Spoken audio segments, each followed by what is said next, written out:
हम पे अहमद का हो साया, हम पे अशरफ का करम, सैयदी मुख्तार अशरफ बासफा के वास्ते।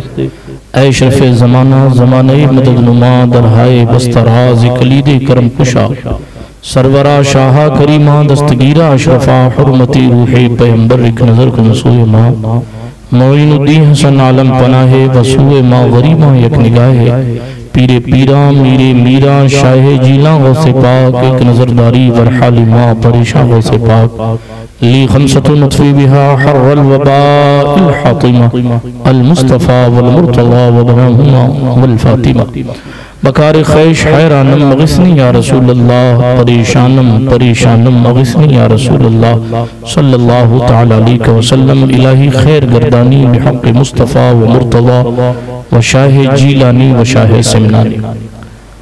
अल्लाह सुब्हानहु व तआला के लिए तमाम तारीफ़ें हैं, तमाम हम्द व सना कि उसने इस पूरी कायनात को पैदा फरमाया।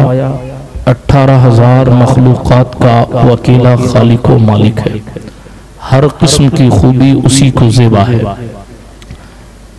सलाम हो फरिश्तों की मुक़द्दस जमात पर, सलात व सलाम नबियों की पाकीज़ा जमात पर, बिलखुसूस सैयद आलम नूर मुजस्सम सल्लल्लाहु अलैहि वसल्लम की ज़ात अक़दस पर कि अल्लाह ने हमारे और आपके नबी को तमाम नबियों का सैयद व सरदार बनाया।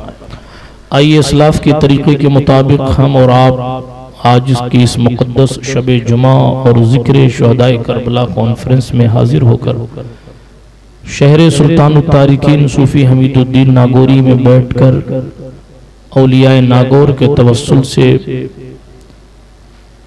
बारगाह मुस्तफ़ा में खिराज मोहब्बत पेश करने के लिए जी लगाकर बुलंद आवाज़ से दुरूद शरीफ का नजराना पेश फरमाएं। अल्लाहुम्मा सल्ली अला सय्यिदिना नबीना मुहम्मदिन बारिक वसल्लम सल्लु अलैहि सलातु व सलामुन अलैका या रसूलल्लाह सल्लल्लाहु तआला अलैहि वसल्लम, तुनज्जीना बिहा मिन जमीइल अहवालि वल आफात व तक़दी लना बिहा जमीअल हाजात व तुताहिरुना बिहा मिन जमीइस सय्यिआत व तरफ़उना बिहा इंदका अअला दरजात व तुबल्लिगुना बिहा अक़सल गायात मिन जमीइल खैरात फिल हयात व बअदल ममात इन्नका क़रीबुन मुजीबुद दाअवात व अंता अला कुल्लि शैइन क़दीर।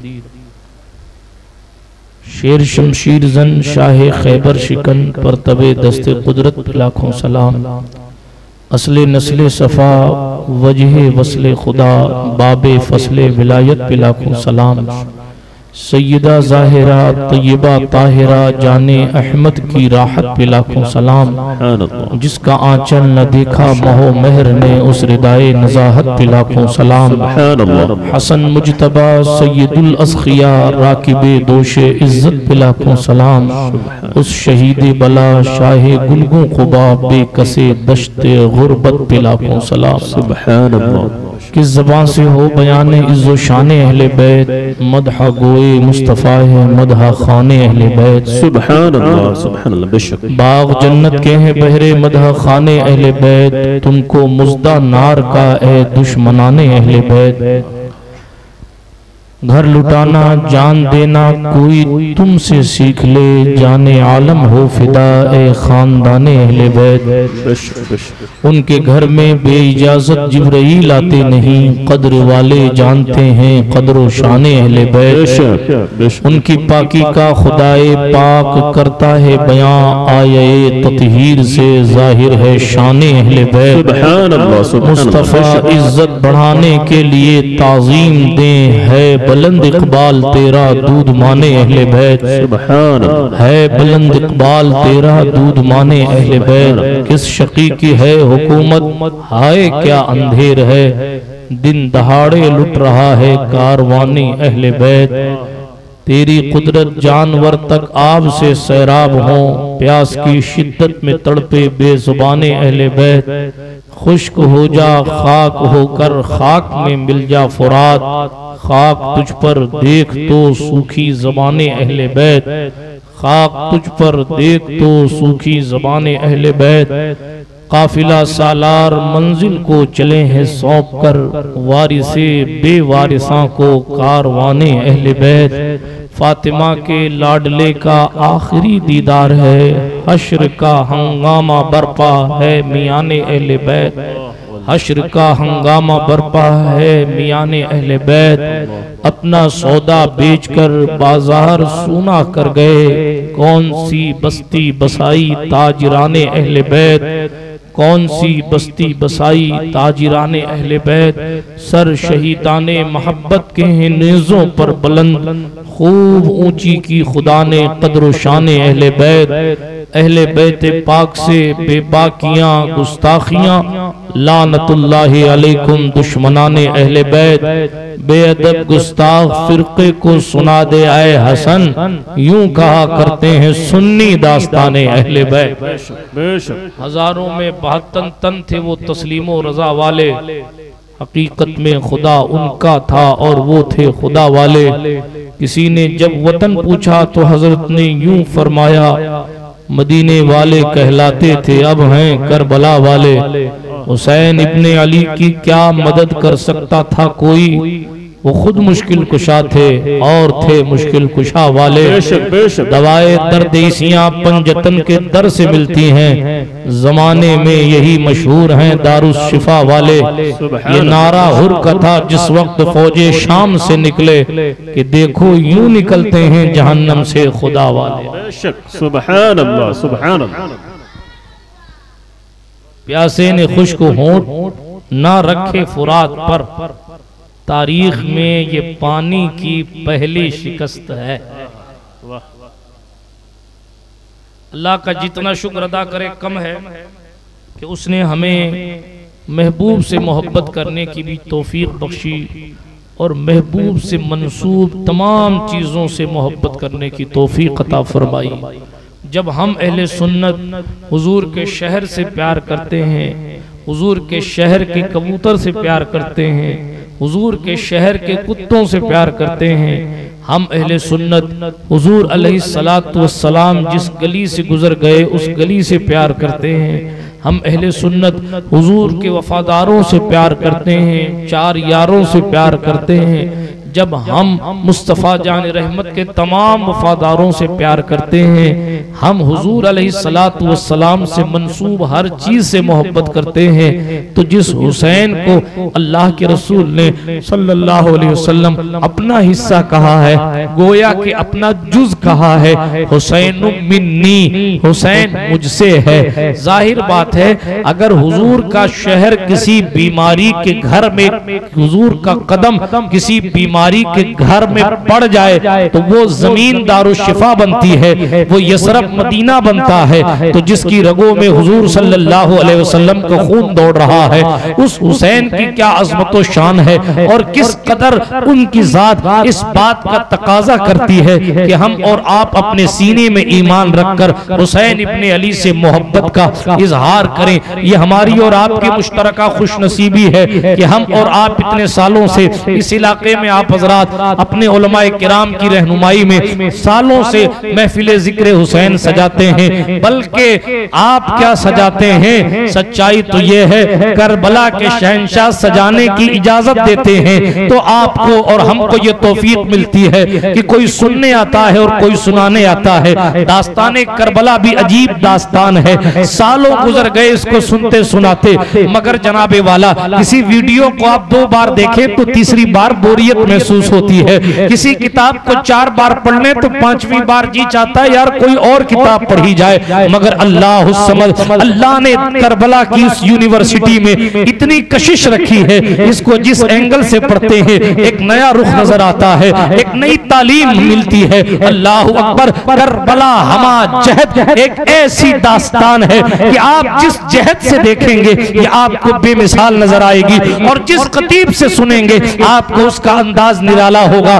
मैं जानता हूं मुझसे कबल शहजादा सरकार उस्मान ज़ुन्नूरैन काजी शहर नागौर काजी मेराज उस्मानी साहब ने इस मौजू पर बात की है और आप सालों से सरकार इमाम अर्श मकाम का जिक्र सुनते हैं, लेकिन हम जब अपने हिस्से का जिक्र करते हैं तो ये नहीं देखते कि हमसे पहले वाले क्या बोल के गए या हमारे बाद वाले क्या बोलेंगे। हमें सिर्फ इतना ख्याल रहता है हम जिक्र हुसैन इबादत समझ के करते हैं, हम जिक्र हुसैन हुजूर की रिजा के लिए, अल्लाह की रिजा के लिए करते हैं। हम जिक्र हुसैन इसलिए करते हैं, हम नियाज़े हुसैन इसलिए करते हैं कि आज उनके नाम पर प्यासों को सबील पिलाई जाएगी, कल कौसर के साहिब हमें और आपको कौसर तस्लीम अता फरमाएंगे। बिरादराने मिल्लत इस्लामिया, बिरादराने मिल्लत इस्लामिया, अर्ज ये कर रहा था कि हमारा और आपका मुश्तरका नसीबा है कि हमें और आपको इमाम अर्श मकाम की बारगाह मोहब्बत में खिराज मोहब्बत पेश करने का शरफ हासिल है।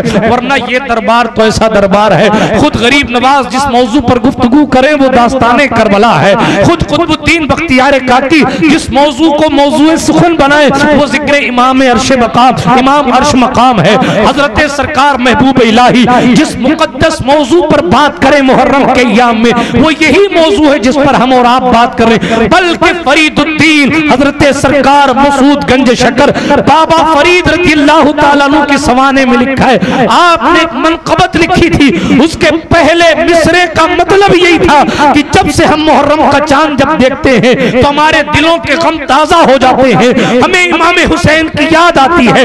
हजरत महबूब इलाही का पीरो मुर्शिद हजरत बाबा फरीदुद्दीन जिसके भांजे अलाउद्दीन साबिर कलियरी हो, जिनकी निगाहे जलाल का असर यह है कोई एक लम्हे में लोगों को जला दे, जब मुरीद का हाल यह है तो पीर की शान क्या होगी। लेकिन पीर जब करबला सुनाने मिंबर पर खड़ा होता, आपकी सवाने में लिखा है बाबा फरीद जैसे ही गुफ्तगू शुरू करते कहते इमाम हुसैन पर बड़ा जुल्म हुआ, दो चंद जुमले बोलते बेहोश होकर जमीन पर गिरते। मैं हजरत मखदूम अशरफ की बारगाह की सवाने हयात, हजरत मखदूम अशरफ की बारगाह से उनकी सवाने हयात के हिस्से लेकर आऊं। हजरत मखदूम पाक ने फरमाया मुहर्रम के दिनों में अगर कोई यजीद पर लानत नहीं करता तो वो मुसलमान कैसा मुसलमान। पता चला जिक्र इमाम करना ये औलिया का तरीका, ये सूफिया का तो सिर्फ सूफिया का तरीका नहीं, हमारे और आपके पैगंबर की सुन्नत है। बेशक बेशक सुभान अल्लाह। हुजूर सल्लल्लाहु अलैहि वसल्लम, एक जुमला कहता हूँ मौजू मेरा नहीं है, सबसे पहले जिक्र शहादत हुसैन इंसानों में किसने की? हुजूर ने। और इस तरह किया कि मेरे पास फरिश्ता आया, उसने शहादत का जिक्र किया, उसके बाद हुजूर अलैहिस्सलाम ने शहादत का जिक्र। ये उलमा का जम्मे गफीर बैठा है।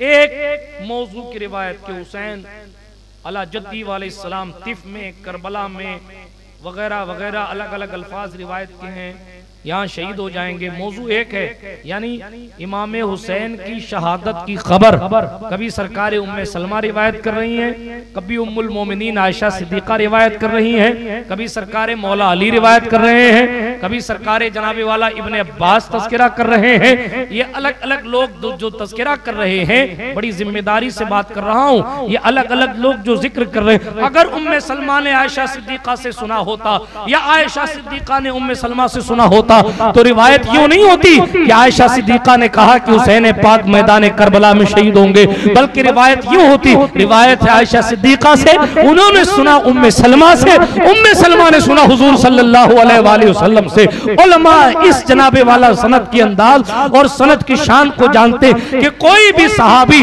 अगर किसी और सहाबी से भी सुनता है तो वो डायरेक्ट हुजूर से रिवायत नहीं करता, बल्कि कहता मैंने फला से सुना है और फला ने हुजूर से सुना है। मगर हजरत उम्मे सलमा डायरेक्ट हुजूर से रावियां हैं, उम्मुल मोमिनीन आयशा सिद्दीका डायरेक्ट हुजूर से रावियां हैं, हजरत अली हैदर कर्रार डायरेक्ट हुजूर से रावी है, हजरत सरकार इब्ने अब्बास डायरेक्ट हुजूर से रावी है। कहने का क्या मकसद, बताने का क्या मकसद, एक इल्मी बात है। कहने का मकसद ये कि हुजूर अलैहिस्सलातु वस्सलाम ने बनफ्से नफीस जिक्र शहादत हुसैन कभी उम्मे सलमा से फरमाया, कभी उनकी शहादत का तज़किरा सरकार आयशा से किया, कभी सरकार अली हैदर कर्रार से किया, कभी किसी और अपने जानिसार से किया।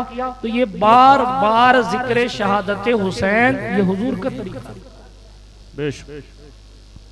ये कोई बिदअत नहीं है, अंदाज बदल जाता है।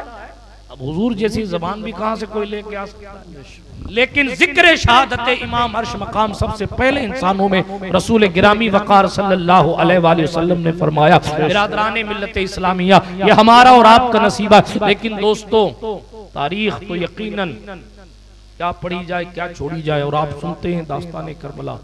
लेकिन एक बात अर्ज करता हूँ, इमाम पाक की अहमियत देखें। सबसे पहले हुसैन के फजाइल पर बहुत सारी हदीसें, इससे बड़ी क्या फजीलत है कि हुजूर ने फरमा दिया हुसैन मुझसे और मैं हुसैन से।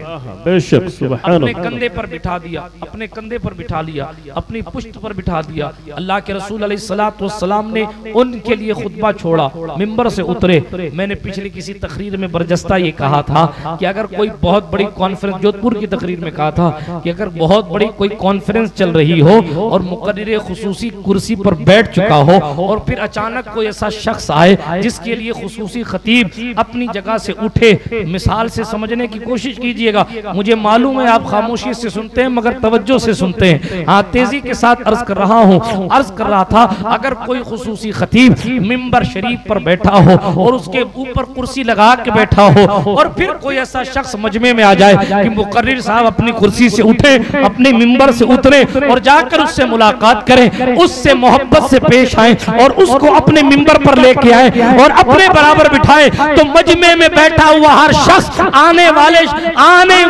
वाली जात का की अजमत का कायल होगा कि आने वाला अगरचे कितने भी कद का हो लेकिन बड़ा अजीम है, क्योंकि मेहमान खुसूसी अपनी जगह छोड़कर उसका इस्तकबाल कर रहा है और उसे अपने साथ ले जा रहा। मैं किसी मेहमान खुसूसी की बात नहीं कर रहा, बल्कि कायनात के मेजबान आजम की बात कर रहा हूं। इमाम अहले सुन्नत ने कहा, आसमा खान, जमी खान, जमाना मेहमान, साहिबे खाना लक़ब किसका है? तेरा तेरा।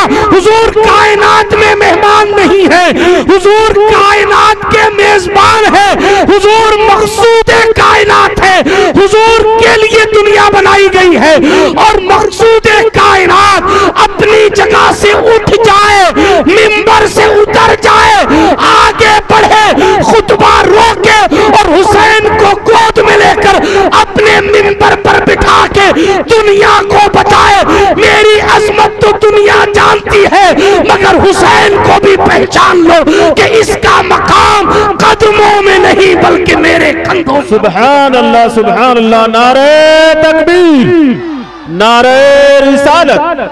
शहीद आजम कॉन्फ्रेंस सैयद नूर मियां साहब ने कहा, मुस्तफा इज्जत बढ़ाने के लिए ताजीम दें, ऐ बुलंद इकबाल तेरा दूध माने अहले बैत। हुजूर ने इतना बुलंद किया, इतना बुलंद किया, इस बुलंदी को सिद्दीक अकबर समझे, इसीलिए उन्होंने हसन को अपने कंधे पर उठाया।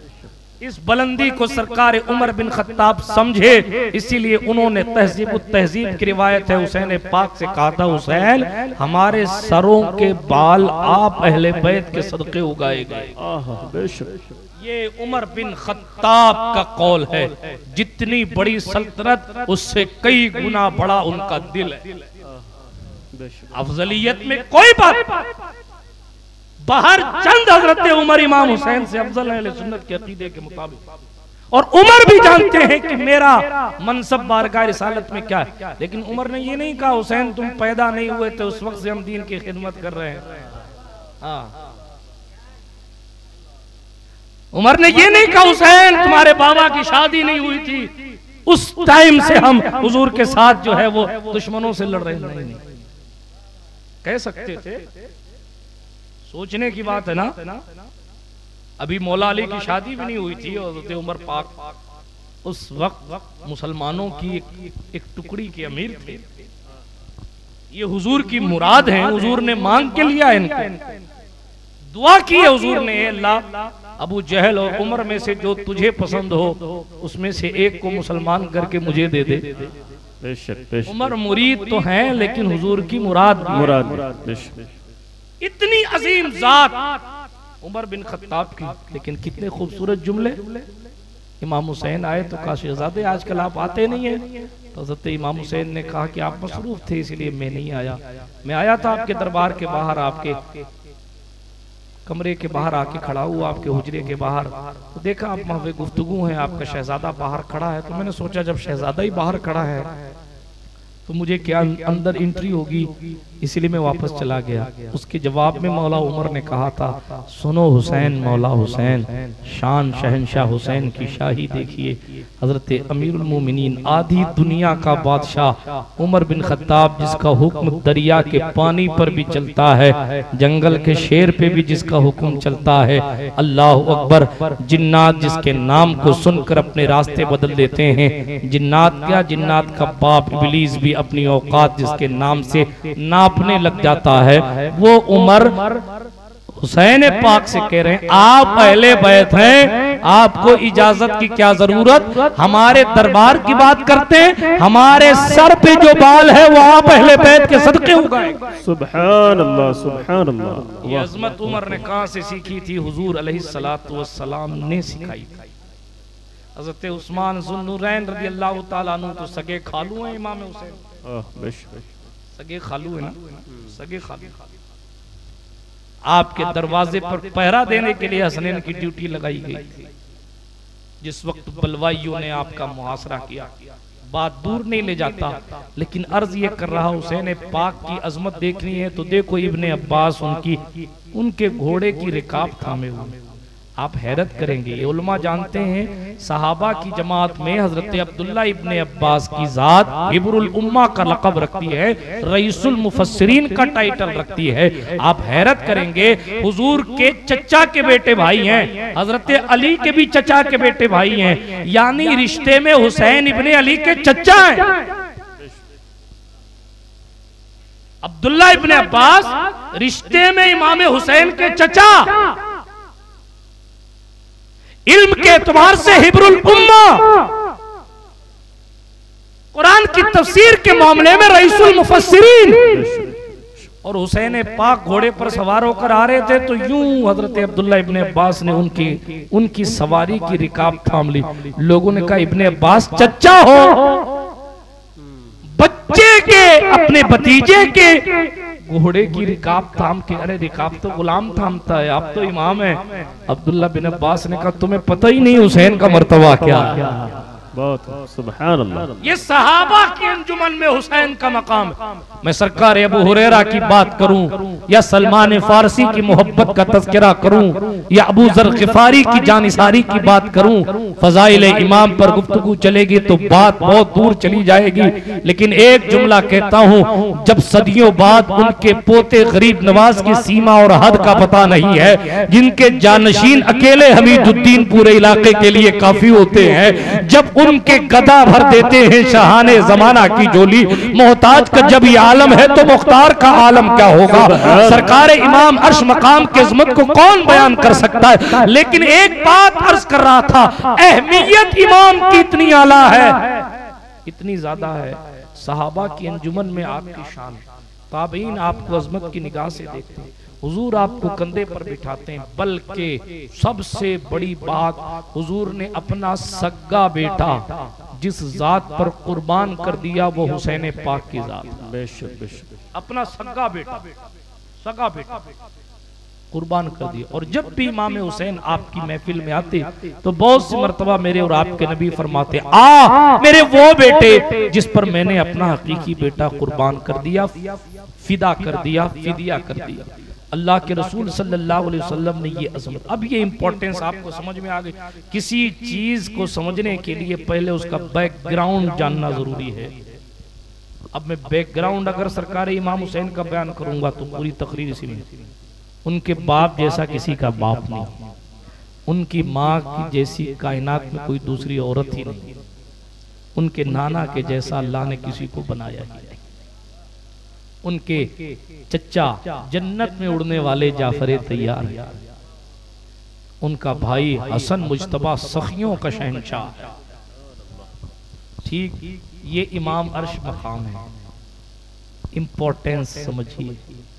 अब कंडीशन ये होती है कि इमाम हुसैन को मदीना छोड़ना पड़ता है, क्योंकि हुकूमत ये कहती है कि यजीद के हाथ पर बैत कीजिए वरना लड़िए। हुसैन पाक ये कहते हैं कि मैं अपने नाना के शहर को खूरेजी शहर में नहीं करना चाहता और मैं अपने नाना के शहर को छोड़ के जा रहा। हुकूमत का प्रेशर आता है, यजीद को इमाम मानिए।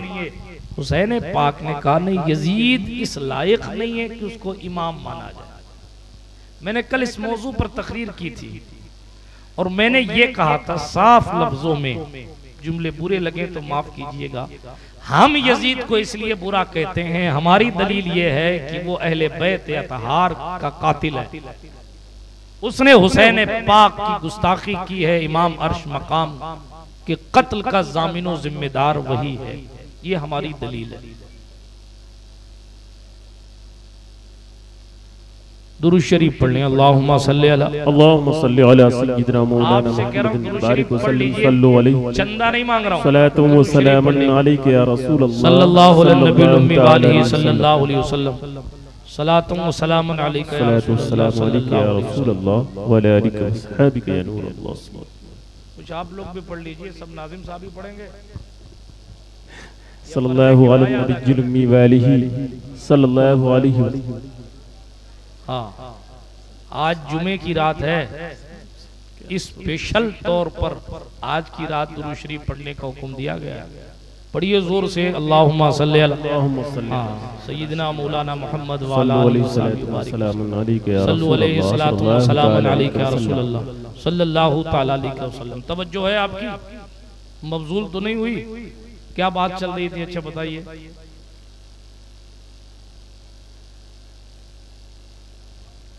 इमाम हुसैन की तकरीरी करने आए, फिर कैसी तवज्जो है? मैं पूछ लूं कि कौन गिरा था तो तवज्जो पूरी थी। दिल के फफोले चल उठे।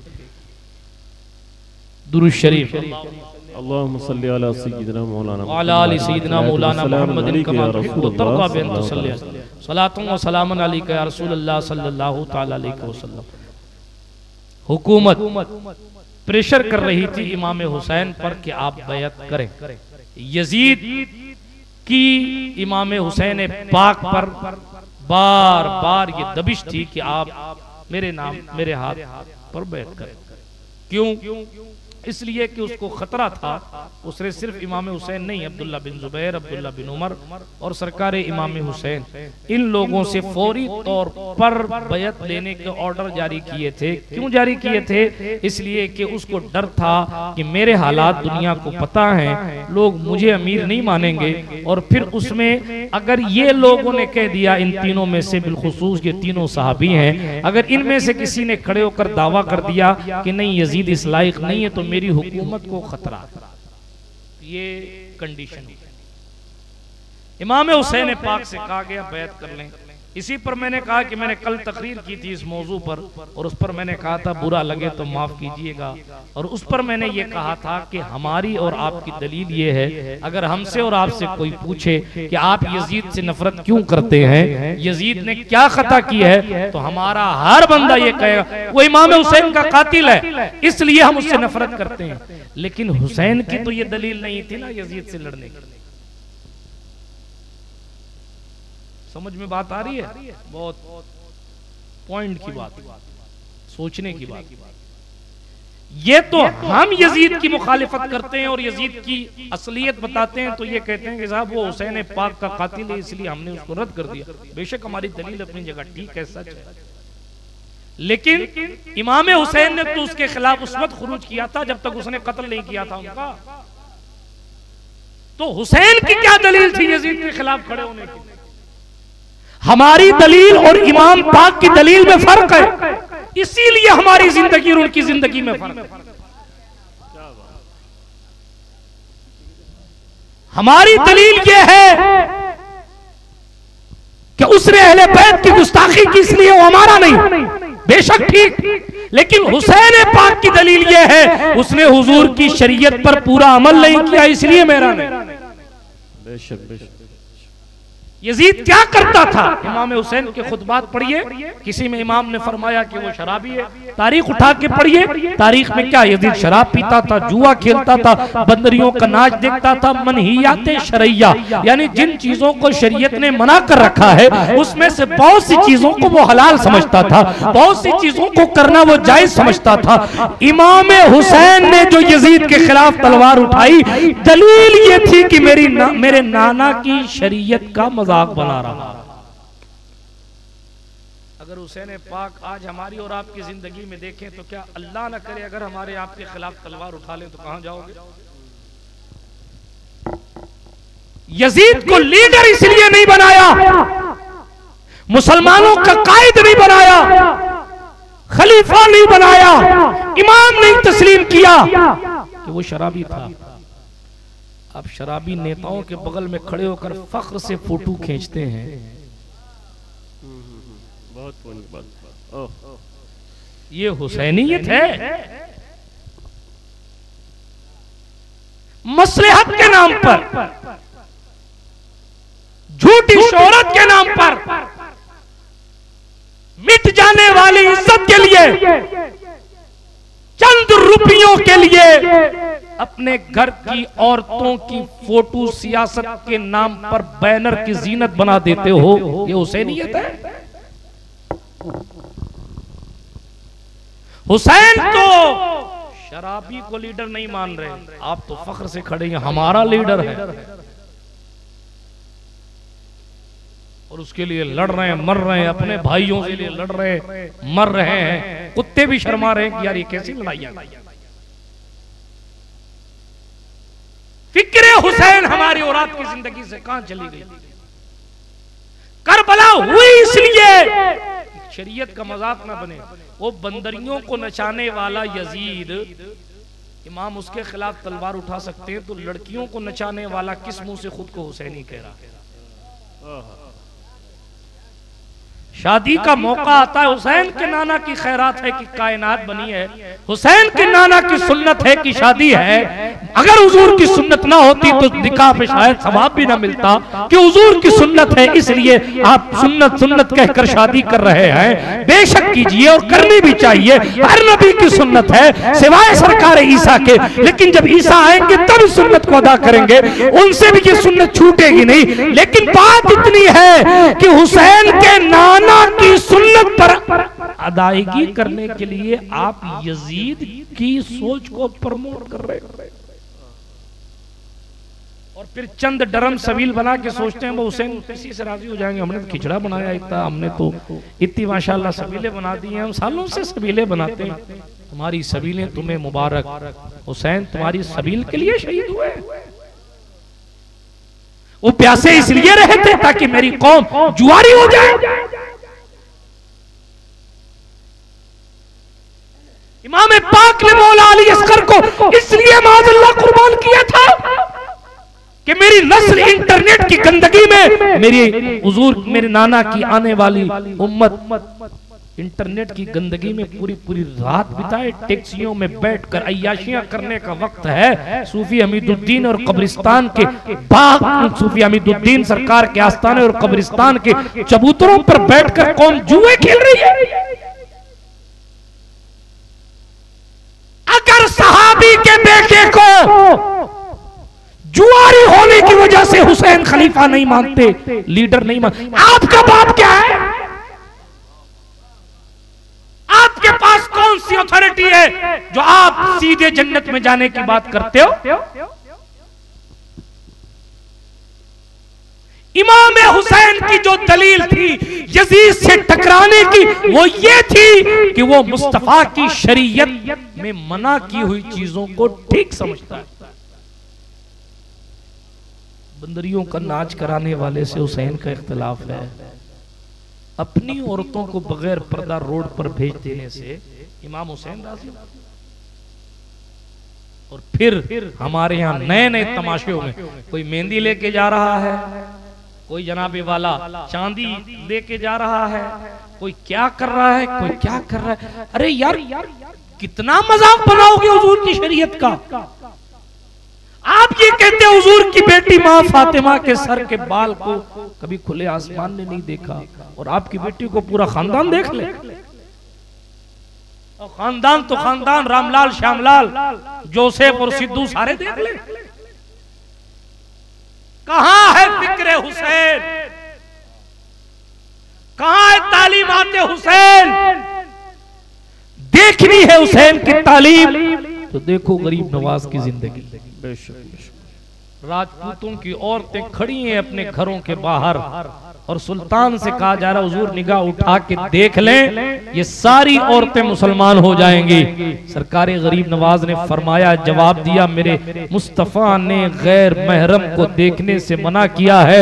60 साल के बुढ़ापे में भी मैं किसी गैर महरम पर अपनी निगाह नहीं डाल सकता, और निगाह झुकाकर गरीब नवाज तशरीफ लेकर चले। अल्लाहु अकबर। ये है हुसैन पाक की तालीम, ये है कुर्बानी हुसैन के सदक़े में मिली हुई तालीम। मगर नागौर शरीफ वालों, आपकी तो निस्बतें बड़ी हैं, आपके इर्द गिर्द तो वलियों की जमात आराम फरमाए। आपको ये क्या हो गया है कि आप फिक्रे यजीद को प्रमोट कर रहे हैं?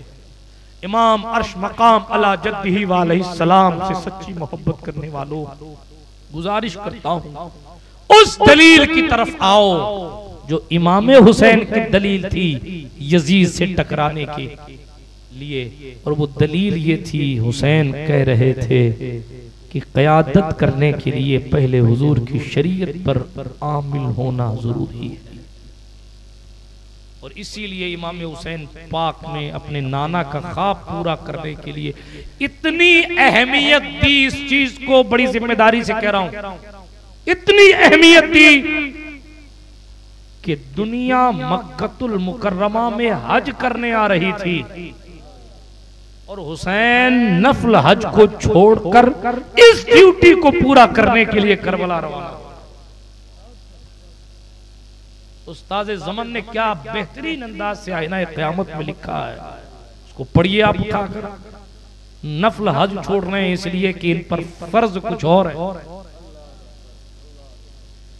हुसैन, दुनिया माल खर्च करके मक्का आ रही है, तुम्हें माल नहीं अपनी आल ही लुटा देनी पड़ेगी। हुसैन, लोग काबतुल्लाह को देखने के लिए मक्कतुल मुकर्रमा आ रहे हैं।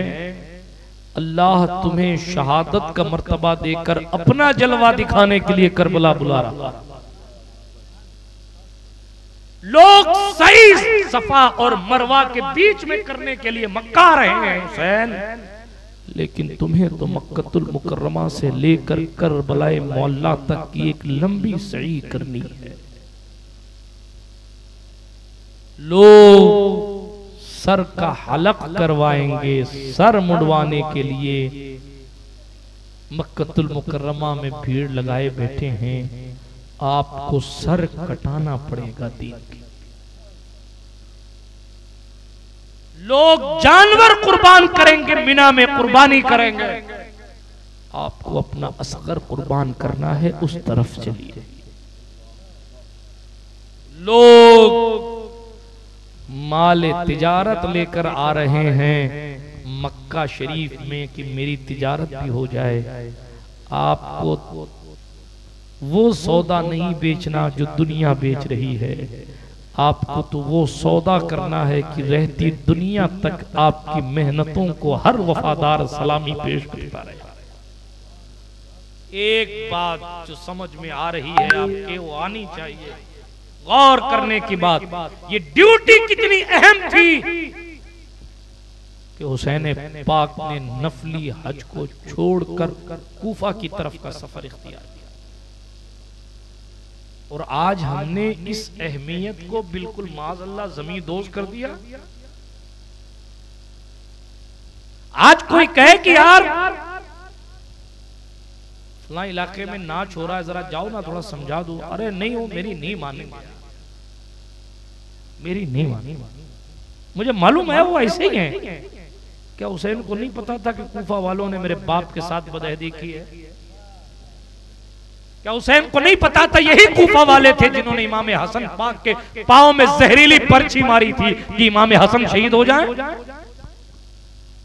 क्या यही कूफा वाले नहीं थे जिस वक्त हजरत इमाम हसन ने सुलह की थी उस वक्त सरकार इमाम हसन को ताना दे रहे थे कि अंता आरुल मुस्लिमीन माअल्लाह रब्बिल आलमीन, और जवाब मौला हसन ने दिया था आरुल खैरुम मिनन नार। तारीख के औराक पलटूंगा तो बात लंबी होगी, लेकिन हुसैन को भी पता था कि वो लोग बावफा नहीं है।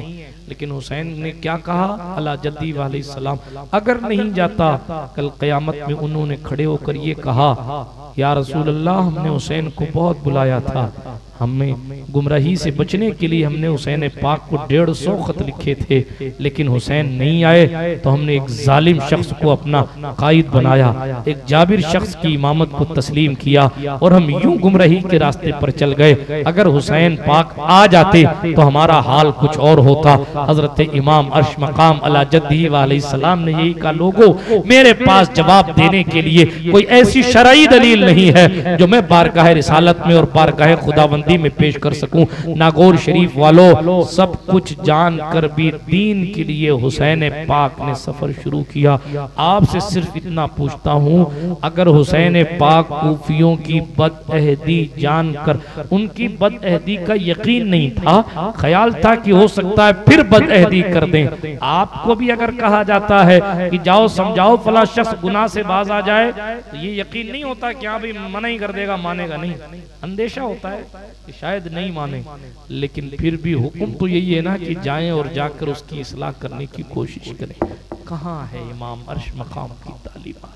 आज हमारे जवाल का सबब यही है, गोया के गुंबदे खजरा की से लग कर आने वाले जर्रात हमें और आपको कह रहे हैं, तुमने हमारे मुस्तफ़ा के नवासे की कुर्बानी की कदर नहीं की, और जिन चीज़ों के लिए उन्होंने खुद कुर्बानी पेश कर दी उन चीज़ों को तुमने पीठ के पीछे डालकर अपनी मर्जी के मुताबिक शरीयत का मजाक बनाना शुरू कर दिया।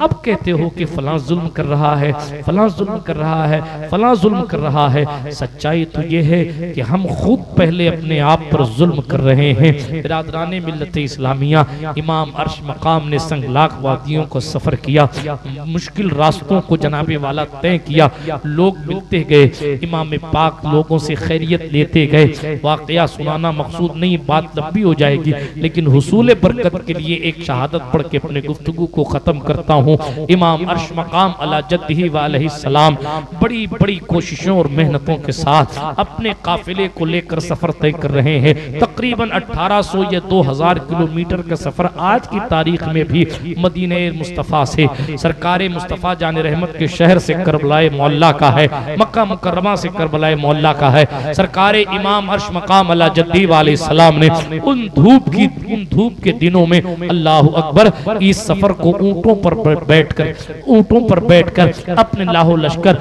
जाहो जलाल अपने घर की बच्चों बीवियों के साथ इस सफर को जनाबी वाला शुरू किया है।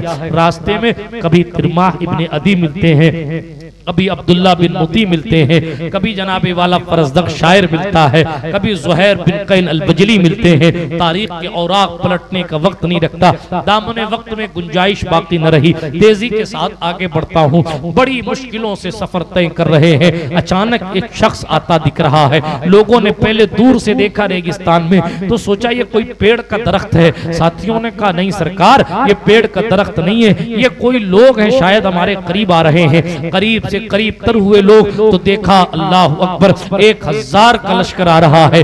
हुर बिन यजीद रियाही उनके कमांडर हैं, और हुर ने आकर हजरत इमाम हुसैन को सलाम का। यही वो मंजिलो मौका था। मैं फिर इमाम हुसैन के किरदार की तरफ आता हूँ। शाम करबला उठाकर पढ़े, आपको ये अल्फाज मिलेंगे। इमाम अर्श मकाम के सामने जैसे ही हुर का काफिला रुका, इमाम पाक ने अपने काफिले वालों को फरमाया इन्हें पानी पिलाओ, इन्हें पानी पिलाओ, अभी सफर चल रहा है, इनके जानवरों को भी पानी पिलाओ। बनफ से नफीस पानी पिलाने में इमाम हुसैन पाक ने हिस्सा लिया। कोई कहे आप सबील क्यों पिलाते हो, तो कह देना कि जिन लोगों ने पानी बंद करने की बातें की थी हुसैन ने उनको भी पिलाया। उन हुसैन पाक ने उनको भी पिलाया है और शहादत के बाद भी हुसैन के बेटे ने कातिलों को इमाम ज़ैनुल आबिदीन ने अपने खेमे में पानी पिलाया। वो और लोग हैं छोटे दिल के कि मेरा फायदा नहीं हुआ तो मैं तेरा भी नहीं होने दूंगा। वो और लोग, खानदान रिसालत की शान ये है, हमें तो कुर्बानी देनी थी, हमने दे दी, अब हमारे अलावा और कौन प्यासा रहे, सारी प्यास मुझे दे दे मौला, बाकी सबको सबके गले को तर। आप कहेंगे जुमला बड़ा बोल गए, नहीं, हजरत गरीब नवाज सरकार के हवाले से कुतुबुद्दीन बख्तियार काकी ने एक मकाम पर फरमाया, हजरत कुतुब पाक 20 साल तक गरीब नवाज के साथ रहे, फरमाते हैं मैंने कभी नहीं देखा कि मोइनुद्दीन हसन मेरे सरताज मेरे शहनशाह ने मेरे गरीब नवाज ने अपने लिए कभी कुछ मांगा हो। और एक दिन तो हजरत गरीब नवाज ये कहने लगे ए अल्लाह उम्मत मुस्तफ़ा का जितना गम है मोइनुद्दीन को दे। मैं हैरत में पड़ गया, जब मैंने इस इबारत को पढ़ा था तो वहीं रुक गया वहाँ इमरान साहब चंद लम्हे के लिए।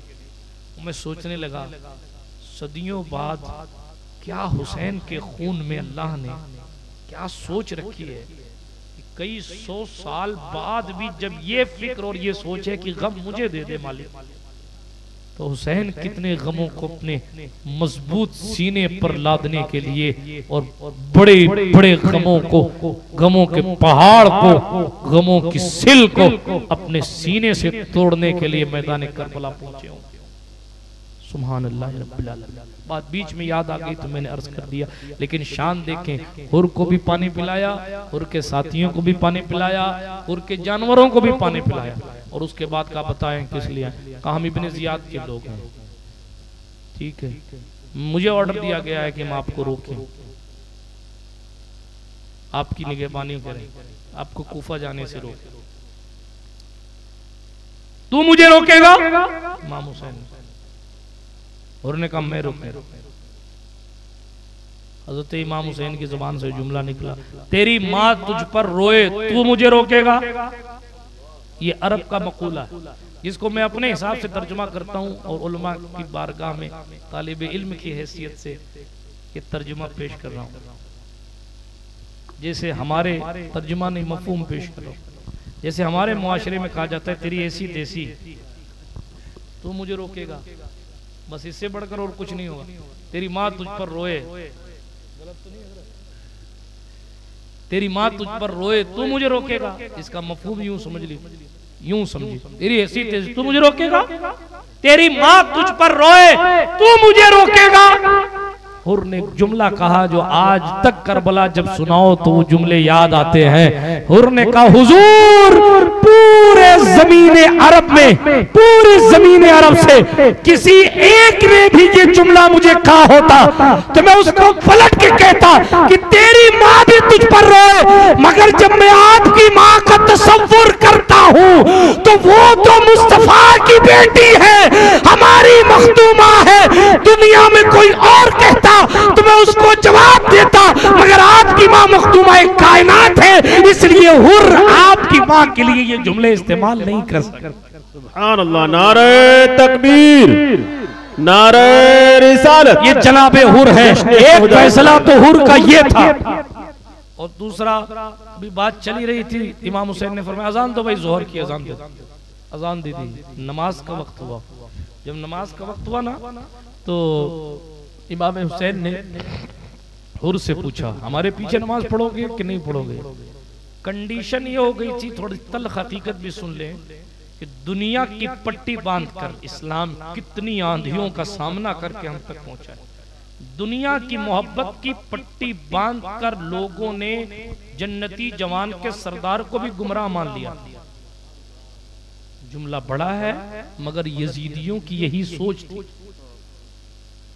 वो कहते थे हम हक में हुसैन माज़ अल्लाह रब्बिल आलमीन गलती पर है। अस्तगफिरुल्लाह पढ़ लीजिए, अस्तगफिरुल्लाह। ये उनकी सोच थी, ये उनको इतना भी ख्याल नहीं आया कि ये हुजूर के कंधे पर बैठने वाला शख्स, उनको इतना भी ख्याल नहीं आया कि ये जिब्रील जिनको झूला झुलाने आते हैं फरिश्ते, ये वो शहजादा है। लेकिन जब दुनिया ये मुर्दार दुनिया, ये रंगीन दुनिया जब किसी के दिल में बस जाती है ना तो बेटा बाप कभी नहीं होता। ना अल्लाह पाक का फरमा बरदार होता है ना रसूल पाक का होता है, फिर सिर्फ वो इबलीस साहब का फरमा बरदार होता है और उन्हीं का साथी, उन्हीं का बराती और उन्हीं का चेला बन जाता है। अल अमान वल हफीज, उस मरदूद से अल्लाह की पनाह। नमाज पढ़ने की बात आई तो सरकार इमाम ने पूछा था, हुर हमारे पीछे नमाज पढ़ोगे अलग पढ़ोगे? हुर का ये फैसला भी सुभान अल्लाह तारीख में मुनव्वर है। हुर ने पलट कर कहा, हुजूर आप जैसे इमाम के होते हुए हमें किसी और इमाम की जरूरत। वो थे दूसरे दूसरे लश्कर के कमांडर, दूसरे इब्ने जियाद के आदमी थे, लेकिन उनका ईमान जोशीला था। उनका हाँ, आप रसूलुल्लाह के नवासे हैं, आपके होते हुए इमामत मैं करूं? 1000 के सामने खड़ा होना ठीक है, लेकिन आपके आगे खड़ा हो जाऊं इतनी तो मेरी जरूरत नहीं है, या आपसे अलग कहीं जाके नमाज पढ़ लूं, इतना तो मुझे जनाबे वाला सरकार हुर ने कहा ये तो मैं नहीं चाहता, इमामत आप करेंगे, हम आपके पीछे नमाज पढ़ेंगे। बल्कि हुर के पलट आने की जो बरकत है, मेरा इश्क कहता है इन 2 चीजों की वजह से, एक तो सैयदा की तकरीम और दूसरा हुसैन पाक की इमामत को तस्लीम कर लेने की वजह से कुदरत ने हुर को यह मौका दिया कि जब लड़ाई ठन गई थी तो हुर इब्ने साद के पास गए और कहते हैं अमर इब्ने साद, तू पागल हो गया? तू रसूलुल्लाह के नवासे पर तलवार उठाएगा? तू जंग वाकई करेगा? इब्ने साद ने कहा हाँ हाँ हुर, इतनी जंग तो होगी कि लोगों के हाथ कटेंगे, सर कटेंगे, आंखें फूटेंगी। अल्लाह अकबर। हुर कांप गए, चेहरा पीला पड़ गया। लोगों ने कहा और बड़ी बड़ी जंगें लड़ी हैं, अकेले कहीं से लड़ते हो, इतने चेहरे की तब्दीली कभी नहीं देखी। कहा तब्दीली इसलिए नहीं है कि जंग बड़ी है, तब्दीली इसलिए है कि एक तरफ जन्नत है, एक तरफ जहन्नम है। हुसैन की तरफ जाता हूं तो अभी दुनिया मेरी खत्म हो जाती है और शहीद हो जाता हूं, कुछ नहीं मिलेगा, लेकिन जन्नत मिलेगी। इधर इब्ने साद की तरफ जाता हूं तो बड़ा कमांडर बनूंगा और बड़ा मंत्री बनूंगा, अपने जुमलों में कह रहे। हुर को लोगों ने बहुत समझाया, मगर हुर की आंखें डबडबा गई, रोने लगे और इमाम अर्श मकाम की खेमे की तरफ अपने घोड़े की एड़ लगाकर बारगाह इमाम में आए। कहा हुजूर अल्लाह जानता है, मुझे ये नहीं पता था कि आपको खत लिखकर बुलाया गया, ना मुझे ये पता था कि ये खबीस वाकई आपसे जंग करेंगे। मैं आपका गुनहगार हूं कि मैंने आपको रोका, क्या मेरी माफी हो सकती है? सैयदा ज़हरा का बेटा था। सदियों बाद जब ख्वाजा साहब किसी को ना नहीं कहते तो वो तो ख्वाजा का भी दादा है। हुसैन ने ना नहीं कहा, यानी कहा ये जुर्माना है, ये कफारा है, बिला चूनो चिरा। सखी शहनशाह ने पलट कर जवाब दिया, दिल से इधर आना चाहते हो? कहा हुजूर। का तुम्हारा नाम हुर है ना? कहा। का जाओ फातिमा का बेटा कह रहा है अंत हुर्रुम मिनन नार। हुर का माना होता है आजाद। हजरत इमाम ने फरमाया जाओ अंत हुर्रुम मिनन नार, मैं कहता हूँ तुम जहन्नम से आजाद। सुभान अल्लाह, सुभान अल्लाह। हुर बन जाइए। क्या बन जाइए? अगर कहीं इब्ने जियाद के टीम के काम भी करने लगे हों, अगर कहीं यजीदियत को प्रमोट करने का शौक लग गया हो, गुजारिश करूंगा हुर की राह पे आ जाए। और क्या? हुर की राह पे आ जाए।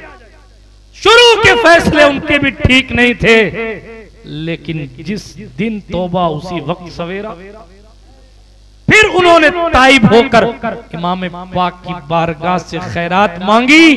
शायर ने कहा ये नारा हुर का था जिस वक्त फौजे शाम से निकले कि देखो यूं निकलते हैं जहन्नम से खुदा। सुभान अल्लाह, सुभान अल्लाह। ये शहनशाह हुसैन की निगाहों का कमाल था। एक लम्हे में जो शख्स जहन्नमियों की सफ में खड़ा था, एक ही लम्हे में वो शहीदों की जमात में खड़ा हो। इमाम अर्श मकाम अला जद्दी वाले सलाम के इस वफादार की राह इख्तियार कर लीजिए कम से कम, क्योंकि कासिम बनना तो मुमकिन नहीं, अली अकबर बनना तो मुमकिन नहीं। हजरत इमाम अर्श मकाम 2 मुहर्रमुल हराम को करबला पहुंचे। दास्तान करबला ऐसी है कि कहां से शुरू किया जाए, कहां से खत्म किया जाए। लेकिन मैं ख़त्म कर रहा हूँ तेज़ी के साथ। मैं ख़त्म हो जाऊँगा मगर ज़िक्र हुसैन कभी ख़त्म नहीं होगा। वक्त की हैसियत क्या है, हर वक्त हर ज़माना हुसैन पाक का है। किसी की शहनशाही एक दिन की होती है, किसी की 10 साल की, किसी की 20 साल की, किसी की 50 साल की, किसी की उस वक्त तक जब तक उसका तख्त सलामत है। हुसैन ऐसा शहनशाह है, कभी हुजूर के कंधे पर है, कभी जनाबे वाला सहाबा के अंजुमन में उनके कंधे पर है, कभी शहीदों का सरदार है, कभी जनाब जन्नतियों का सरदार है। उनकी शायान शान कोई बात हम सही मानों में क्या कर सकते हैं। लेकिन तेजी के साथ आगे बढ़कर अपनी आकिबत संवारने के लिए आप लोगों को हुसैन पाक का जिक्र सुनाने के लिए और अपनी आखिरत के लिए तोशा जमा करने के लिए और आपको गवाह बनाने के लिए और रोज़े क़यामत आप ये कहें कि हाँ हमने हुसैन का नाम इसके मुंह से सुना था। शायद इमाम के नाम की बरकत से ही अल्लाह जन्नत की हमें और आपको बाहर नसीब फरमा दे। बिरादरान मिल्लत इस्लामिया 2 मुहर्रम को इमाम करबला पहुँचे, उसकी भी दास्तान है कि शान से पहुँचे। 3 या 4 मुहर्रम को इब्न साद का लश्कर आया। पहले वो 2-4 हज़ार लोगों के साथ आया, बातें होती रहीं, बातें बहुत सारी हैं। 8 मुहर्रम, 9 मुहर्रम, 9 मुहर्रमुल हराम को ही इससे पहले बातें होती रही। इमाम पाक ने खुतबा दिया, बातें हुई, कई चीजें, तमाम चीजों को थोड़ा सा साइड में रखकर मैं सीधे शब आशूरा की दहलीज पर दस्तक देता हूँ। ठीक, आशूरा की शब, इससे पहले कि आशूरा की शब आए 9 मुहर्रमुल हराम को इमाम अर्श मकाम ने देखा, वो बैठे हुए हैं अपने सर मुबारक को दोनों घुटनों के दरमियान रखे, लम्हा लम्हा हुजूर की ज़ियारत करते थे इमाम हुसैन। बहुत सी रिवायतों में आया है कि आंख बंद की तो ये आवाज़ आई, आंख बंद की तो हुजूर की ज़ियारत हो गई। सरकार यूं फरमा रहे थे, अचानक इन्ना लिल्लाहि व इन्ना इलैहि राजिऊन पढ़ दिया, कभी कुछ कभी कुछ कभी कुछ, कोई बड़ी बात नहीं है। मैंने पिछली सालों पुरानी तकरीरों में कहा है कि सरकार इमाम अर्श मकाम अला जद्दी अलैहिस्सलाम की ज़ात तो बहुत बुलंद बाला है। जब इमाम आजम जैसे लोग कई 100 बार रसूल पाक को देख लेते हैं, तो जिस हुसैन को खिलाया है हुजूर ने बनफ्से नफीस, हमारा इश्क ये कहता है कि हुजूर करबला में खुद मौजूद थे और इश्क पर दलील भी मौजूद है।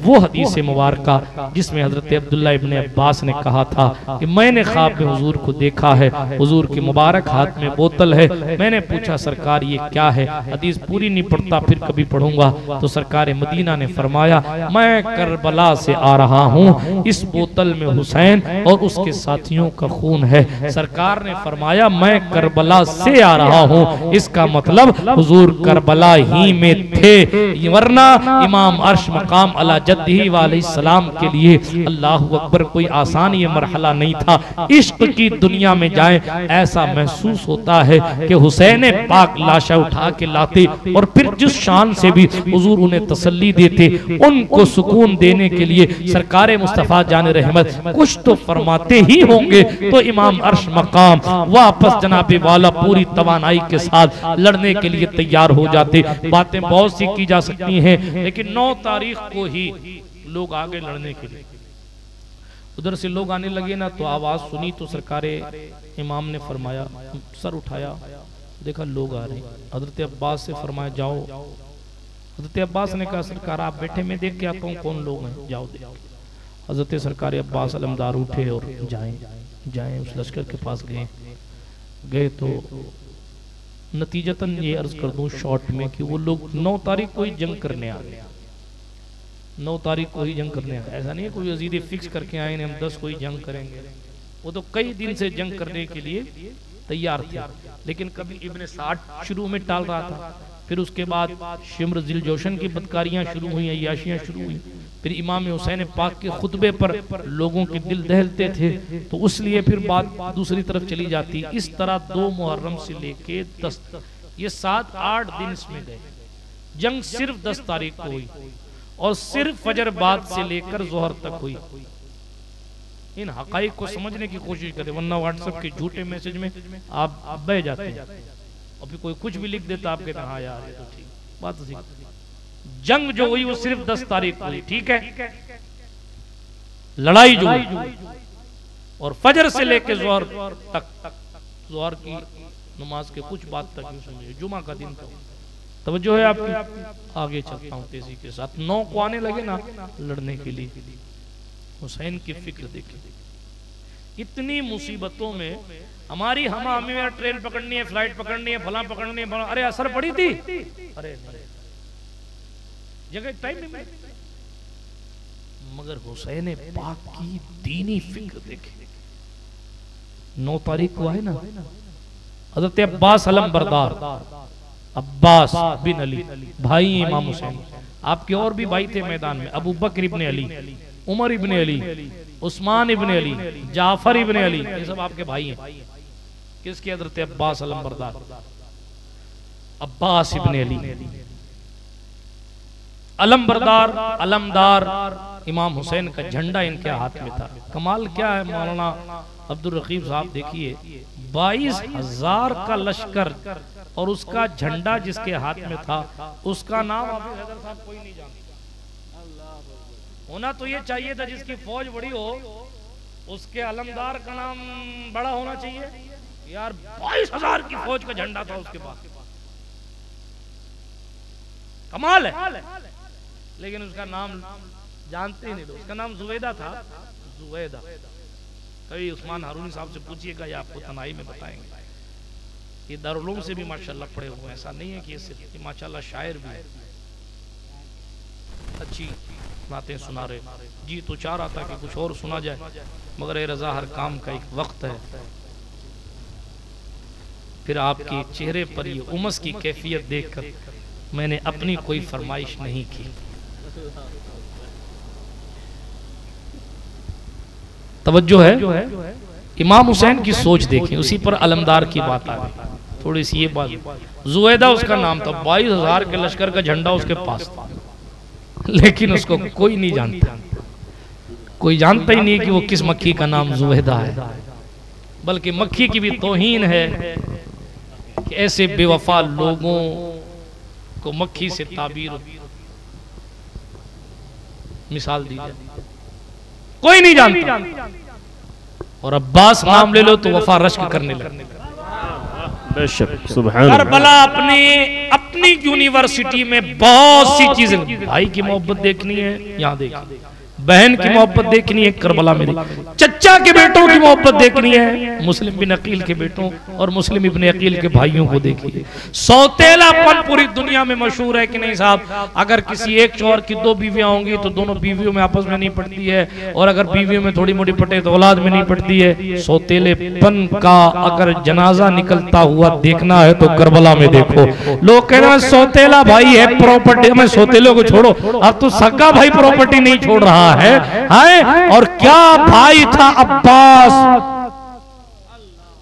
आप तारीख उठाकर पढ़े, एक जुमला देता हूं, शायद आपने सुना भी हो। शिमर जिस वक्त आया था ना करबला, उस वक्त हजरत उम्मे बनीन, हजरत मौला अली की दूसरी बीवी, उनका रिश्तेदार इब्ने जियाद की वहां इब्ने जियाद के दरबार में मौजूद था। उसने कहा साहब मेरे रिश्तेदार, मेरे फूफी के बेटे अब्बास बिन अली, जाफर बिन अली, अबू बकर, उमर, उस्मान इब्ने अली, ये सारे उम्मे बनीन के बेटे भी करबला में।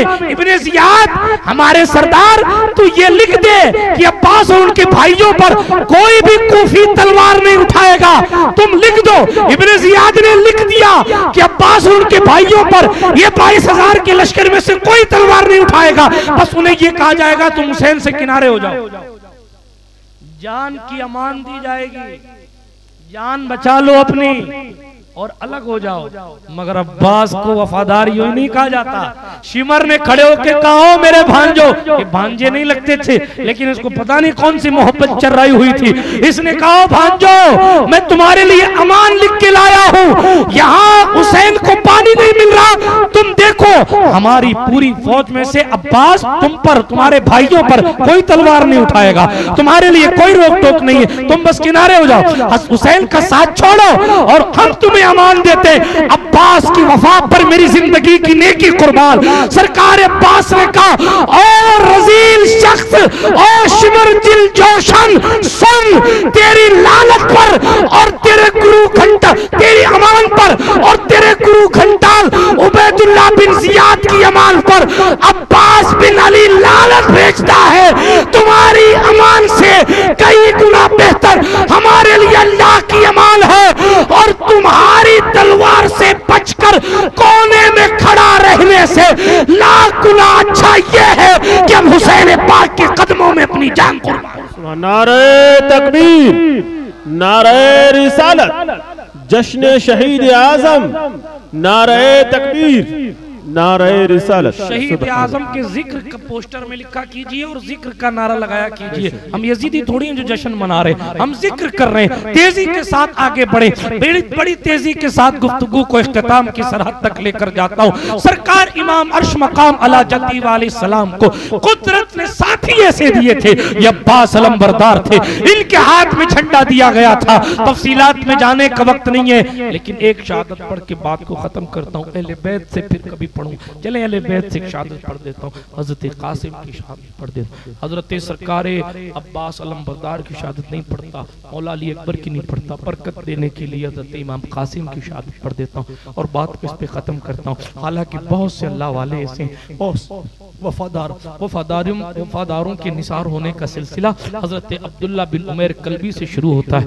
बरीर इब्ने हजीर, नाफे इब्ने हिलाल अल बजली, हजरत ज़ुहैर इब्ने कैन, हजरत हबीब इब्ने मज़ाहिर और बहुत से, हजरत अबू सुमामा साइदी, हजरत मुस्लिम इब्ने हजरत मुस्लिम अल असदी, हजरत मुस्लिम इब्ने औसजा अल असदी, ये तमाम वफादार ने अहले बैत वफादार ने इमाम पाक के जो यकायक करके शहीद होते रहे।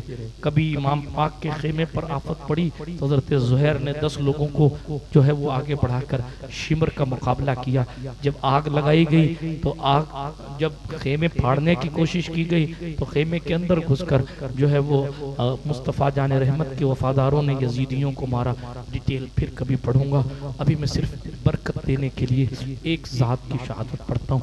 वफादारों की पूरी टीम शहीद होने को है और सरकारे मुस्लिम बिन अकील के बेटे अब्दुल्ला बिन मुस्लिम वगैरह शहीद हो चुके हैं। हजरत मुस्लिम बिन अकील के भाई शहीद हो चुके हैं। खानदान रिसालत के और शहजादों, खानदान बनु हाशिम के और शहजादों में बहुत से लोग शहीद हो चुके हैं। अब एक कड़ियल नौजवान इमाम हुसैन के सामने खड़ा है। ये इमाम हसन का बेटा है जिससे सरकारे सकीना की निस्बतें हैं। ये गलत रिवायत है कि मेहंदी लगाई गई और फिर शादी की गई, ये झूठी बात है। किसी किताब में इस तरह की कोई रिवायत नहीं मिलती। आपको इमाम कासिम पर प्यार आता है, आपका मुकद्दर है, उनके नाम की नियाज लगाए। जो इस्लाम नमाज पढ़ने के लिए औरतों को मस्जिद में आने की इजाजत नहीं देता, वो सर पे आग रख के कहीं और जाने की इजाजत कैसे दे। आगे बढ़ता हूँ तेजी के साथ। हजरत इमाम कासिम इमाम हसन के बेटे हैं। किसके बेटे हैं? इमाम हसन के बेटे हैं और सरकारे रसूल पाक सल्लल्लाहु अलैहि वसल्लम के शहजादे नवासे हजरत इमाम हुसैन के होने वाले दामाद। समझ गए बात? हजरत सरकारे कासिम इब्ने हसन आए और कहने लगे, चचा मैं भी शहीद होना चाहता हूँ, दीन की राह में अपना सब कुछ लुटाना चाहता हूँ। इमाम हुसैन की आंखों में आंसू आ गए, इसलिए कि अभी तक जितने वफादारों को खोया था वो बोझ कम नहीं था। ऐसे ऐसे लोग थे मालूम, हजरत मुस्लिम इब्ने औसजा, ज़ुहैर इब्ने कैन, ऐसे लोग थे। जब इमाम ने कहा था ना रात को शब आशूरा को कहा था, वो दीनी फिक्र की बात रह गई, वो बयान कर दूं। दीनी सोचिए कि हम तो ये भूल जाते हैं कि नमाज पढ़ी कि नहीं पढ़ी।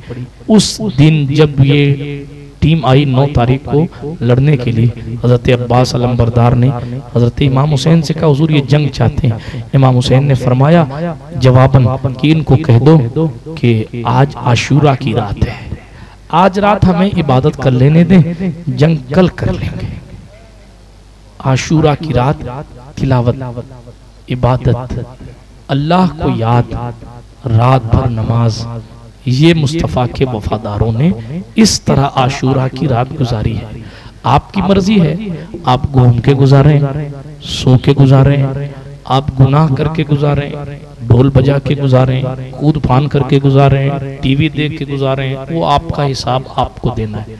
मेरा काम था आपको ये बताना कि हुसैनियों ने यूं गुजारी। मैं आगे चलता हूँ। हुसैनियों ने यूं गुजारी। आगे चलता हूँ। इसी मौके पर जब इमाम ने फरमाया तो तुम सब चले जाओ और चिराग बुझा दिया था, तो एक साहब ने जब हजरत इमाम ने वापस चिराग जलाया, वाकया नहीं पढ़ता, सिर्फ उनका कौल पढ़ता हूँ, उन्होंने गालिबन हजरत मुस्लिम सजाई थे, कहने लगे हुजूर हमारे पास तलवारें हैं, तीर है, नेज़े हैं, अगर ये ना होते ना तो भी हम यजीदियों को पत्थर मारते, पत्थर, और पत्थर मार मार के जंग से जाते नहीं, बल्कि जब तक आप पर कुर्बान न हो जाते तब तक पत्थर मार मार के हम जंग करते रहते। ये इनकी वफादारी थी। ऐसे लोग थे, इस तरह के वफादार शहीद हो चुके। इमाम की आंखें डबडबा गई, कहने लगे बेटा तू मेरे भाई की निशानी है, मेरे हसन की निशानी है, मैं तुम्हें कैसे यूं खाक व खून में तड़पता देखूं। हजरत इमाम कासिम ने कहा हुजूर चचा जान, कयामत के मैदान में दादा अली ने पूछा कि मेरा बेटा हुसैन इतनी मुसीबतों में था, कासिम तो अपनी जवानी बचा लाया, तो मैं क्या जवाब दूंगा। हजरत इमाम कासिम ने हजरत इमाम हुसैन से बड़ी अर्जियां लगाई। देखें बेटा बेटा होता है, मगर भतीजे भी चचा को बड़ी उम्र के होने की वजह से बहुत मकबूल होते हैं, और ये उम्र के हिसाब से हजरत मौला अली अकबर से 1 साल या 2 साल बड़े थे हजरत इमाम कासिम इब्ने हसन, और बड़े लंबे कद के थे। यजीदी का बयान है कि शहादत के बाद जब इमाम पाक इनको ले जा रहे थे तो इमाम पाक इनको उठा नहीं पा रहे थे, इतनी लंबाई थी कि इनके पांव जमीन पर घिसट रहे थे। अल्लाह अकबर, तफसीलात में जाने का वक्त नहीं है। इंतहाई हसीन और जमील शहजादा, और बल्कि मैं इनके हुस्न की बात करता हूं तो मुझे हया आती है, इसलिए कि जो हसन का बेटा, हसन पाक के बारे में आया, सर से लेके सीने तक इमाम हसन हुजूर की तरह दिखते थे। इमाम अहले सुन्नत ने कहा एक सीने तक मुशाबे, एक वहां से पांव तक, एक सीने तक मुशाबे। ये सीने तक कौन मुशाबे? सरकारे इमाम हसन, जिसका चेहरा हुजूर के चेहरे से मिलता था। उसके सगे बेटे की शान क्या हो? सदियों बाद जिसके चेहरे को देखकर, जिसके खानदान के बेटे के चेहरे को देखकर चोर तौबा कर लेते हैं और अब्दुल कादिर जिलानी के हाथ पर तौबा करके वली हो जाते हैं। सदियों बाद 18 साल की जवानी में अब्दुल कादिर से दिखते हैं। सोचो ना नागौर शरीफ वालों, मौला कासिम कैसे दिखते हो, कैसे दिखते हो। और ये भी सोचो, मैं अपने जवानों से एक लम्हे के लिए खिताब कर रहा हूं, क्या उनके जितना हुस्न ला सकते हो? क्या उनके जितनी इज्जत ला सकते हो? उनका जितना आला खानदान ला सकते हो? इतना सब कुछ होने के बावजूद भी उन्होंने बताया मेरी जान दीन के आगे कुर्बान है। हमारे पास तो उन जैसा कुछ नहीं है, हमारे जैसे करोड़ों उनके लिए कुर्बान हो जाएं तो भी उनकी जान का हक अदा नहीं होता, लेकिन उन्होंने फिर भी दीन को अव्वलियत में रखा और दीन के लिए कुर्बान। आप मस्जिद तक नहीं जा सके, इमाम साहब से भी पूछा जाए कि फजर में कितने आते हैं तो फिर अल्लाह अल्लाह खैर से, आप बताएं ना मुझे। जब उन जैसा हुस्न नहीं, उन जैसी जवानी हमारी नहीं, तो हमारा हक तो और था कि हम उससे कहीं ज्यादा नमाज पढ़ने के लिए जाते, अल्लाह के दीन के लिए कुर्बानियां पेश करते, जितनी उन्होंने पेश की उससे कहीं ज्यादा। लेकिन अल अमान वल हफीज, गुजारिश गुजार हूँ कि इन कुर्बानियों से कुछ सलीके हासिल करें और दीन के लिए कुछ। आप मुसलमान हैं, भाई होने का हक अदा करते हैं, बाप होने का हक अदा करते हैं, दोस्त होने का हक अदा करते हैं, मुसलमान होने का भी हक अदा करें। बात को ख़त्म कर रहा हूँ। इमाम सरकार कासिम है, इमाम कासिम के पास सरकार इमाम हुसैन के पास इमाम कासिम आते और अर्जी लगाते हैं चचा मुझे भी जाने दें। बार बार मना करने के बाद भी जब सरकार इमाम कासिम ने बहुत से वास्ते दिए तो इमाम अर्श मकाम ने अपने भतीजे को भारी दिल से इजाज़त दे दी। और फिर सरकार इमाम अर्श मकाम अला जद्दी अलैहिस्सलाम ने अपने भतीजे को तैयार होते हुए देखा, सजाया संवारा और उसके बाद बाद करबला के रेगजारों की तरफ रवाना कर दिया। वो 19 साल का कड़ियल जवान, वो हसन इब्ने अली की आंखों का तारा। आप जरा सोचें, आप जरा गौर फरमाएं कि कब्र हसन में क्या हलचल रही होगी। मदीने मुस्तफा से क्या हसन की रूह अनवर मनफ़्स नफीस खुद न चली आई होगी कि करबला में मेरा बेटा आज दूल्हा बनने के लिए नहीं बल्कि शहादत की राह का राही बनने के लिए जा रहा है। अल्लाह अकबर। आज हजरत सुल्तान तारिकीन आंख बंद करते हैं तो उन्हें हुजूर अलैहिस्सलाम की ज़ियारत हो जाया करती थी। गरीब नवाज आंख बंद करते थे, गौसे पाक आंख बंद करते थे तो उन्हें हुजूर की ज़ियारत हो जाती थी। जरा अंदाजा करें, सरकार इमाम अर्श मकाम इमाम हुसैन अला जद्दी अलैहिस्सलाम का भतीजा हसन इब्ने अली का बेटा जब करबला में हाजिर हो रहा होगा तो क्या रूह हसन करबला मौला में तशरीफ आवर नहीं हो गई होगी? क्या दादी सैयदा ज़हरा की तशरीफ आवरी, अल्लाह समद मौला कासिम की तशरीफ आवरी मैदान कारजार में होती है। लोग कहते हैं इसे कौन लड़ेगा? का ये कौन है? जवाब आया ये अली इब्ने अबू तालिब का पोता है, ये हैदर कर्रार का पोता है, ये हसन की निशानी है, ये हसन इब्ने अली की आंखों का तारा है, ये हुसैन का भतीजा है। कौन लड़ेगा इससे? कोई लड़ने को तैयार नहीं हुआ। अचानक इब्ने साद ने कहा, इब्ने साद ने या शिमर ने कहा, ऐ अर्ज़क जाना इस जवान से लड़। अर्ज़क ने कहा मेरी तौहीन करते हो, मैं अकेला कई 100 लोगों से लड़ता हूँ, कई 100 लोगों से अकेला लड़ता हूँ और तुम ये कहते हो कि जाऊं इस जवान से लड़ूं? मैं नहीं जाता लड़ने, ये मेरी शान के खिलाफ है। अलबत्ता मेरे 4 बेटे हैं मैदान में, उनमें से किसी एक को भेज दो। अर्ज़क का बड़ा बेटा इमाम कासिम के मुकाबले में आया। अली हैदर कर्रार के कछार के शेरे नर ने ऐसी तलवार मारी कि उसका वजूद खत्म कर दिया और उसकी तलवार अपने कब्जे में ले ली, उसकी तलवार अपने कब्जे में ले। भाई का कत्ल होते देख दूसरा भाई दौड़ा और तेजी के साथ इमाम सरकार कासिम पर वार किया। जैसे ही वार किया तो हजरत कासिम ने उसकी तलवार के जोर को संभाला और संभालने के बाद मौला कासिम ने वापस पलटकर जवाब दिया। उसकी भी सवारी जमी दोज हुई और उसका भी वजूद खत्म हुआ। तीसरा भाई आया, तीसरे भाई को भी जहन्नम रसीद किया। 3 बेटों को अर्ज़क के जब कत्ल कर दिया हजरत इमाम कासिम ने, जहन्नम में पहुंचा दिया। अर्ज़क दांत पीसता हुआ खड़ा हुआ, कहा मैं अपने बेटों का बदला लेने के लिए जा रहा हूं। इतने में चौथे बेटे ने कहा बाजी आप ठहरो, जरा मैं भी 2 हाथ कर लूं और जरा इसको बताऊं कि मेरे भाइयों के साथ इस तरह पेश आने और उनके साथ ये सलूक करने का क्या जवाब हो सकता है। अर्ज़क का चौथा बेटा भी लड़ने आया। मैं तफसील में नहीं जाता, लेकिन हजरत इमाम कासिम की वो जुर्रत हैदरी थी, वो सरकार हैदर कर्रार का खून था, वो इमाम हसन की आंखों का नूर था कि तलवार लहरा कर एक ज़र्ब मारी तो अर्ज़क का चौथा बेटा भी जहन्नम रसीद हो गया। अल्लाह अकबर कबीरा। हजरत सरकार इमाम कासिम की इस अंदाज को देखकर अर्ज़क दौड़ता हुआ हाथी की तरह और जमीन पर हाथी की तरह घोड़ा दौड़ाता हुआ आया और कहा जवान अभी तक तूने बहुत से मेरे बेटों को कत्ल कर दिया, आ मैं तुझे बताता हूं कि मौत क्या होती है। हजरत सरकार इमाम कासिम ने तलवार आगे की तो अर्ज़क ने कहा ये तलवार ये तो मेरे बेटे की तलवार है, ये मेरे बेटे की तलवार और अच्छी तलवार थी। उसने कहा 1000 सोने के सिक्कों में ये तलवार खरीदी मैंने और फिर 1000 सोने के सिक्के इसको जहर में बुझाने के लिए खर्चा किए हैं। ये तलवार तुम्हारे पास नहीं रहने दूंगा, मैं अभी ले लेता हूँ। उसने वार करना चाहा। अल हर्ब खुदातुन के तहत जंग में दुश्मने दीन से धोखा हालते जंग में जायज, इसलिए इस कानून के तहत हजरत सरकार इमाम कासिम ने फरमाया, वो भी अली बाबुल इल्म का पोता था, दिमाग लगाया और कहा अर्ज़क हम तो तुमको बड़ा होशियार समझते थे, बड़ा पहलवान समझते थे, तुम्हारी तो घोड़े की जीन भी ढीली है, तुम्हारी तो सवारी ऐसी नहीं है कि उसके घोड़े की जीन ही ढीली कसी हुई नहीं है।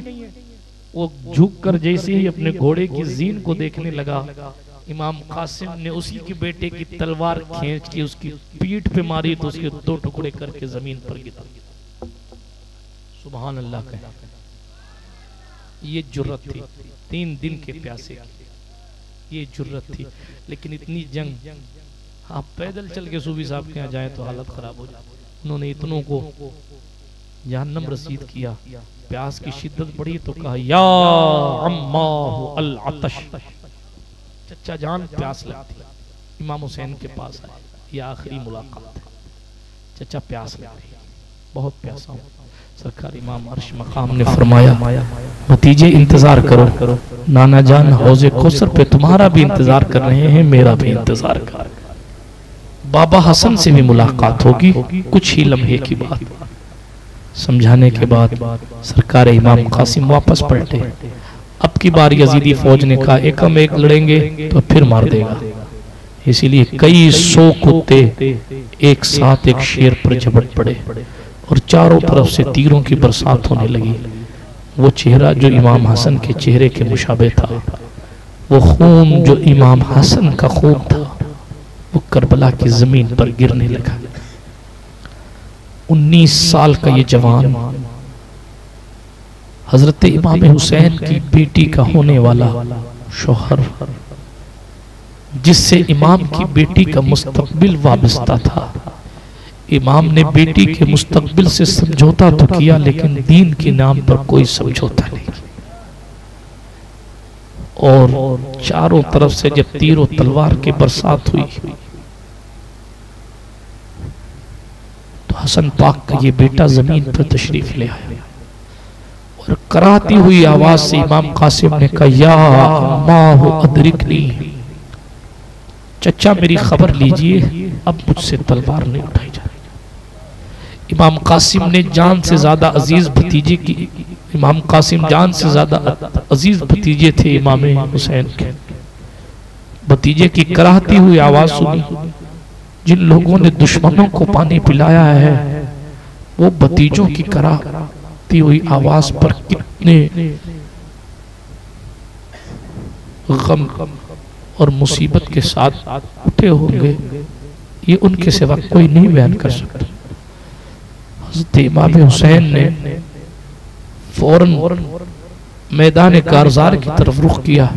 56 साल के बुढ़ापे में अपने 19 साल के भतीजे को अपनी पुश्त पर लादा इमाम हुसैन, अपनी पुश्त में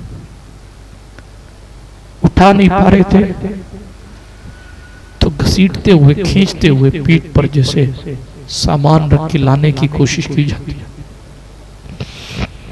अपनी पीठ पर इमाम कासिम को रखा, लेकिन लंबाई हजरत इमाम कासिम की थी कि उनके पैर मुबारक करबला की जमीन पर अपने निशान छोड़ रहे थे, बल्कि ये ऐलान कर रहे थे जीत मेरी ही होगी, इसलिए कि जीतता वो है जो मैदान में खड़ा रहे, हारता वो है जो मैदान खास से मैदान कारजार से भाग जाए।